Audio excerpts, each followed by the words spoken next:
11h, 13h. Pascal Praud sur Europe 1. Dans une seconde, on va être avec Axel May qui était hier à Roland et il a beaucoup de chance. Oui. 15 jours, vous avez passé à Roland. 15 jours en vacances, dirait-on. Voilà. Non, mais c'est formidable. Qu'est-ce que vous aimez dire Roland? Oui, parce que c'est Roland. une sorte de... Voilà, les amateurs disent Oui. on va à Roland. Vous allez au village de temps en temps, Axel ? J'ai suivi vos conseils et Oui. vous m'aviez dit on gagne 2 points si on va au village manger sans être invité. Exactement. Mais je suis resté à 0 points, j'ai pas réussi à rentrer. Donc voilà, c'était le grand jeu des journalistes. Tu marques 1 point quand tu déjeunes et que tu es invité. Tu marques 2 points quand tu déjeunes et que tu n'es pas invité au village. Mais c'est possible. Mais c'est vrai qu'il y a, vous l'avez vu dans la presse, il y a beaucoup de... Il y avait Omar Sy qui était là, il y avait... Il y a tout le monde. Il y avait Fabrice Lafitte qui était là. Absolument. Le J'ai déjeuné là-bas. Le comédien Fabrice Lafitte qui était là. Donc, il y avait Pierre Ninet, il y avait Antoine Dupont. Avec sa fiancée. Qu'est-ce que vous avez croisé, vous pouvez le dire? Tu croises, il y a beaucoup de gens, forcément. Il y avait Laurence qui était là, Laurence Ferrari avec Renaud Capuçon, il y avait la ministre des Sports, il y a beaucoup de personnalités qui sont présentes. Alors, je vous donne quand même 2 ou 3 petites informations avant cela. L'alerte de l'Institut pour la justice qui a écrit au patron de la RATP, à la présidente de la région Île-de-France, aux défenseurs des droits pour des cas d'amende lourde à des voyageurs des métros et des bus, jusqu'à 150 €, dressés par des contrôleurs, des motifs jugés ridicules, transport d'objets trop encombrants, une femme verbalisée pour une plante verte. Pierre-Marie Sèvres de l'Institut pour la justice déclarait ce matin sur Europe 1 que les contrôleurs choisissent les fraudeurs qu'ils contrôlent. C'est vrai qu'il y a des gens, on sait bien qu'ils ne pourront pas payer, donc écoutez-le. Voilà ce qui nous gêne. Nous, ça n'est absolument pas que les agents RATP fassent payer les fraudeurs, mais c'est que les agents RATP sélectionnent les fraudeurs pour choisir ceux, comme d'habitude, qui ont l'air d'être les plus disposés à payer, ceux qui vont pas agresser l'agent, etc., etc. C'est ça, nous, qui nous gêne. Et d'ailleurs, c'est une discrimination qui ressort du mode de rémunération, quelque part, des primes que perçoivent les agents de la RATP, du système de rémunération, puisque les agents RATP peuvent avoir des primes ou en tout cas être mieux payés lorsqu'ils décernent un nombre suffisamment important d'amendes. À 12h36, sur Europe 1, la voix de Pierre-Marie Sèvres de l'Institut pour la justice. Il était l'invité de Dimitri Pavlenko ce matin sur Europe 1. Puis il y a le coup de gueule également de l'ancienne Miss France, Camille Cerf. Lors de ses vacances en Guadeloupe, elle a été interpellée sur une plage pour atteinte à la pudeur. Un agent de la surveillance de la voie publique a estimé que sa tenue, un maillot de bain et une chemise était une atteinte à la pudeur. Camille Cerf a raconté la scène sur les réseaux sociaux et samedi soir dans l'émission Quelle époque sur France 2. Aujourd'hui, je me suis fait arrêter par la SVP en Guadeloupe et ça m'a énervée. Je vous explique pourquoi.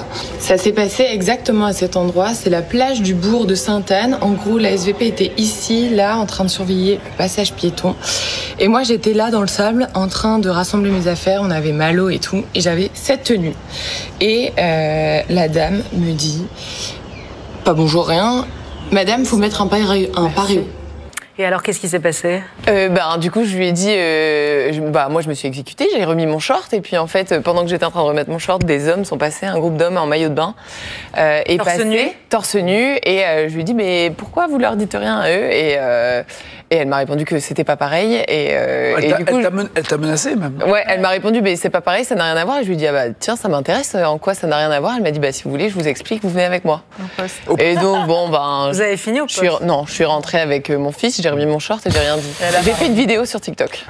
Camille Cerf, ex-Miss France, dans une vidéo sur les réseaux sociaux, et puis vous l'entendiez c'était hier soir avec Léa Salamé, exactement. Il est 12h37. Europe 1, Pascal Praud. Et Europe 1, comme vous le savez, radio officielle de Roland-Garros. On est donc avec Axel May, et c'est vrai que c'était un match légendaire, cher Axel. Oui, quand vous avez un match, une finale en 5-7 avec un joueur, Carlos Alcaraz, le tenant du titre, qui est mené de 2 manches, qui revient dans la 3e manche, qui dans la 4e manche sauve 3 balles de match, et que ça va finalement à la 5e et dernière manche avec ce qu'on appelle le super tie-break, le premier à 10 points, et plus la durée, 5h30, forcément tout était réuni pour que ça fasse une finale qui va assurément rester dans l'histoire. Est-ce que vous diriez que ces 2 joueurs sont comparables dans le style de jeu ? Ah non, dans le style de jeu, vous avez la surpuissance de Sinner, cette puissance clinique de Sinner, impassible aussi au niveau du visage. Et puis en face, Alcaraz qui est capable, évidemment, de donner des coups surpuissants, mais lui, on en parlait avec Cédric Pioline, le consultant d'Europe 1, qui explique les coups d'Alcaraz surpuissants, c'est comme des coups de fusil, quoi. C'est définitif, il en fait pas beaucoup, mais quand il en fait, c'est pour achever, évidemment pas l'adversaire, mais achever le point, gagner le point, et il a un niveau de jeu qui est sans doute le niveau de jeu moyen, qui est sans doute plus bas que celui de Sinner, sauf que quand il augmente son niveau de jeu, il se met un chouïa au-dessus de l'Italien et ça a donné cette finale assez incroyable. Il y a une statistique à quelques minutes de la fin, je ne sais pas si c'est encore le cas à la fin du match, Sinner avait gagné plus de points qu'Alcaraz. Oui, et il a gagné au final 1 point de plus qu'Alcaraz. Alors qu'il a perdu le match. Voilà, c'est quand même assez extraordinaire. C'est un calcul, évidemment, le tennis qui est si particulier, c'est que tu peux gagner plus de coups que ton adversaire et malgré tout perdre le match. Ouais. Mais on voit bien quand même, lorsque vous dites qu'il y a un coup de différence, c'est phénoménal. Un coup de différence après 5h29. C'est-à-dire que ces deux joueurs sont extrêmement proches. Et c'est ça qui a fait aussi la dramaturgie de la finale, c'est qu'au bout de 4h, 5h, ils étaient capables encore, alors certes, par moments, il manquait un peu de lucidité sans doute, mais capable de décocher notamment des coups droits fantastiques. Alors c'est dommage, vous savez, on a toujours la vitesse chronométrée du service, avec Sinner capable de faire des services en fin de partie encore à 215 km/h. Je ne sais pas si vous vous rendez compte, mais on n'a pas la vitesse moyenne des coups droits ou des revers qu'il frappe. Et même sur la fin du match, d'ailleurs le passing shot qui donne le point de la victoire à Alcaraz est aussi phénoménal. Il y a Sinner qui s'avance près du filet, Alcaraz, hop, il décoche ce qu'on appelle un petit coup droit lasso là avec le poignet et ça va mourir à l'intérieur du terrain et c'est comme ça qu'il remporte le point. Moi je pense que ce match est très important parce que ça va être un marqueur pour une nouvelle étape du tennis parce qu'on était un peu en deuil, on avait peur que après Djokovic, Nadal et Federer, il y ait une sorte de trou d'air. Et ce match-là permet quelque chose qui est toujours important en sport, c'est d'avoir un duel. Donc il y a deux joueurs qui s'installent dans un duel. Ils l'ont dit d'ailleurs, Axel. Ils ont dit on écrit l'histoire ensemble. Mais les duels dans l'histoire du tennis, c'est Borg-McEnroe bien sûr, et puis c'est Nadal-Federer. C'est-à-dire qu'on va les retrouver régulièrement. Et avec ce qui s'est passé hier, il y a le début d'une revanche et puis d'un troisième match. Vraiment, je pense que c'est un marqueur et c'est la meilleure chose qui pouvait arriver au tennis. Oui, vous citiez Borg-McEnroe. Beaucoup d'observateurs ont comparé à la finale de Wimbledon en 1980 justement entre Borg et McEnroe qui avaient marqué les esprits. Puis après il y a eu les Nadal-Federer, les Nadal-Djokovic, les Djokovic-Federer et puis donc c'est Alcaraz-Sinner. Et pourquoi on dit que c'est la naissance d'une rivalité? Parce que déjà c'est la première fois qu'ils s'affrontaient en finale. Ils s'étaient déjà affrontés en Grand Chelem, mais jamais en finale. Par exemple, l'année dernière, en demi-finale, c'est Sinner qui avait perdu, mais il revenait à l'époque d'une blessure à la hanche. Première fois qu'ils s'affrontent en finale. Ils n'avaient jamais perdu de leur côté une finale de Grand Chelem. On était à 3 victoires en Grand Chelem pour Sinner, 4 pour Alcaraz, désormais 5. Oui, c'est la naissance d'une rivalité. C'est incontestable. Et ils ont 22-23 ans. Et beaucoup de gens se disaient, allez, il n'y a plus Federer, il n'y a plus Nadal, il n'y a plus Djokovic. Djokovic, pendant ce Roland-Garros, il expliquait, quand Nadal est parti à la retraite, j'ai perdu une part de moi-même. Une part de moi-même pour me motiver. Maintenant, ce qui me motive, c'est gagner des grands chelems, mais j'ai plus Nadal, j'ai plus Federer. Et là, alors qu'on se disait, ça y est, il y aura un trou d'air, non, ils arrivent. C'est très intéressant ce que vous dites, parce que ça me rappelle ce que disait Senna lorsque Prost est parti. Il avait perdu son meilleur ennemi, et il n'avait plus l'envie, le désir, et il est mort d'ailleurs quelques mois après, c'est tout à fait étonnant, après l'arrêt de Prost. Axel May, j'ai dit quoi? J'ai dit l'inverse? Oui, c'est pour ça. Comment ça, j'ai dit l'inverse, Laurent Tessier? Vous parliez d'Alain Prost. Oui, c'est au moment de la fin de sa carrière. Oui. Que Senna avait perdu oui. Que Prost avait, que Senna avait perdu son meilleur ennemi. C'est bien ça. Oui, pardonnez-moi. Non, c'est moi. Donc Axel May est avec nous, il est journaliste, comme vous le savez, à Europe 1 qui est évidemment radio officielle du tournoi Roland-Garros. Et puis on parle de ce match extraordinaire. Alors ce qui est frappant aussi, c'est la classe de ces jeunes gens. À la fin du match, c'est d'abord Sinner qui parle. Il parle évidemment de son adversaire. Il dit bravo, t'as été formidable. Il parle des ramasseurs de balles. C'était vrai également pour la finale femme. Hein. J'ai trouvé, là, il y a une classe avec Coco Gauff qui a gagné chez les femmes. C'était une belle finale également. Et puis pareil, chez Alcaraz, il y a cette volonté de saluer l'organisation du tournoi, saluer Paris, saluer les spectateurs, saluer l'adversaire. Il y a une vidéo qui tourne sur les réseaux où on le voit justement célébrer avec les ramasseurs de balles. Je l'ai passé, nous l'avons passé ce matin sur CNews. C'est formidable. C'est vrai que l'état d'esprit du tennis, c'est des gentlemen, c'est la classe. En tout cas sur ces deux joueurs, parce qu'il y en a d'autres qui sont un petit peu plus revendicatifs, mais ces deux joueurs, eux sont ce qu'on appelle des gentlemen du tennis. Il y a beaucoup de fair play. On l'a vu quand même, on a vu au moins une fois dans la partie chacun ne pas contester un point qui était limite en disant non c'est bon, la balle est faute, c'est Alcaraz ou c'est Sinner qui a remporté le point. Et puis il y a cette image Alcaraz qui s'effondre, c'est assez à la mode, dès que vous gagnez à Roland-Garros vous effondrez comme ça, vous avez le dos plein de terre ocre. Et qu'est-ce qu'il fait Sinner? Plutôt que d'aller s'asseoir, d'aller enfouir son visage dans la serviette, il va voir Alcaraz, il l'aide à se relever et ils se prennent dans les bras. Tout est dit.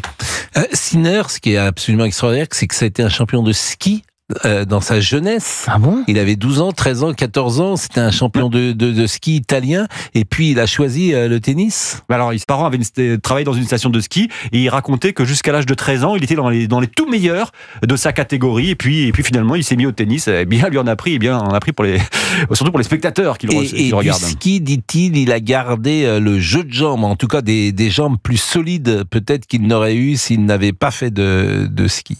Sans doute. Alors après, c'est quand même pas un roi de la glissade. Hein. Je sais pas si vous avez remarqué sur la terre battue, contrairement à quelqu'un comme Nadal ou même Alcaraz qui joue beaucoup avec les terres battues.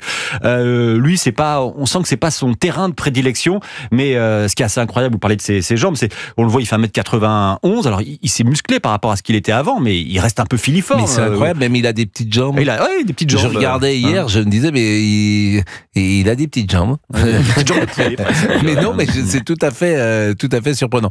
Alors Nadal a gagné 14 Roland-Garros. On imagine que c'est absolument impossible de gagner 14 Roland-Garros. Sauf que Alcaraz est en avance sur Nadal. C'est-à-dire qu'il a déjà gagné 2 Roland-Garros et à son âge, à quelques mois près, Nadal n'avait pas gagné les 2 Roland-Garros. Alors là, je me permets de vous corriger, je suis désolé. D'accord. Si, à un jour près, je crois. Non, au jour près, ils ont tous les deux 22 ans, 1 mois et 3 jours, ont tous gagné, Nadal comme Alcaraz, leurs 5 tournois du Grand Chelem. La différence, c'est que Nadal, a commencé à gagner que à Roland-Garros. Au début, on disait il fera que Roland-Garros, il n'arrivera jamais à gagner d'autres tournois. D'ailleurs, sur les 20 tournois, ce qui est énorme. Il avait plus gagné de Roland-Garros à son âge. Oui, pardonnez-moi. Ils étaient à égalité en termes de tournoi du Grand Chelem au même âge. Et d'ailleurs, Alcaraz a eu en conférence de presse, a dit peut-être qu'on peut y voir ça comme un signe du destin, que mon idole et moi, nous soyons exactement à égalité au même âge. Bon, alors évidemment, ça nous renvoie toujours en miroir au tennis français. C'est-à-dire que je ne sais combien d'Espagnols ont gagné depuis 83, Yannick Noah, Ferrero. Le coach, l'entraîneur, effectivement, en 2003, il est numéro 1 mondial, il gagne Roland-Garros et c'est l'entraîneur actuellement d'Alcaraz. Combien d'Espagnols ont gagné Roland-Garros? Les Espagnols, c'est formidable parce que en football, ils sont numéro 1. En Formule 1, ils sont numéro 1, ils avaient Alonso. En cyclisme, il y a des grands champions. En basket, il y a des grands champions. En tennis, évidemment. C'est une nation, manifestement, qui sait produire des champions. Et nous, qui savions produire des champions, notamment en cyclisme et en tennis, puisque c'était des sports dans lesquels les Français brillaient, cette année, c'est une catastrophe pour les Français. Oui, alors on n'est pas allé au-delà du 8e de finale, notre meilleur Arthur Fils. Chez les Arthur Fils, même pas, parce qu'il a été forfait pour même pas son 8e de finale, le 3e tour, il était forfait. Non, la bonne surprise, c'était côté féminin avec cette Loïs Boisson que personne n'avait vu venir et qui est allé jusqu'en demi-finale. Mais c'est presque chez les hommes. Ouais, chez les hommes, il y a Arthur Fils dont on dit beaucoup de bien, mais Arthur Fils, il a 21 ans, là il vient de les avoir. Il est 14e mondial et il n'a jamais été en quart ou même en demi-finale d'un tournoi du Grand Chelem, quand en face, vous avez Sinner et Alcaraz qui ont le même âge, et eux qui sont déjà en train de compter le nombre de trophées qu'ils ont.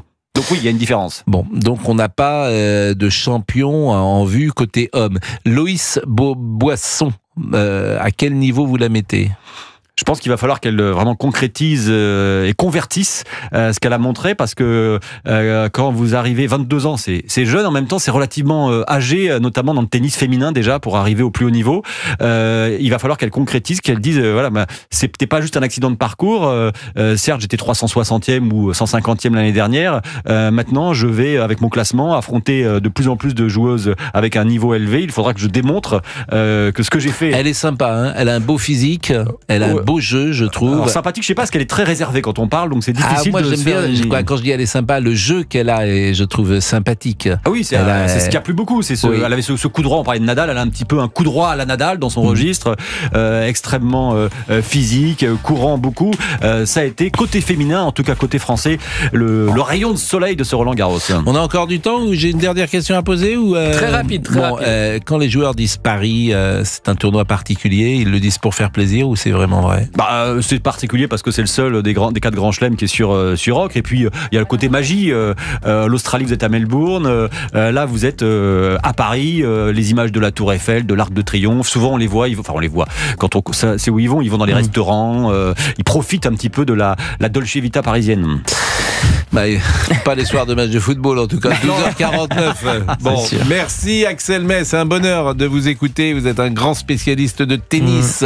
La pause, à tout de suite. À tout de suite pour le grand débrief de Laurent Tessier sur Europe 1.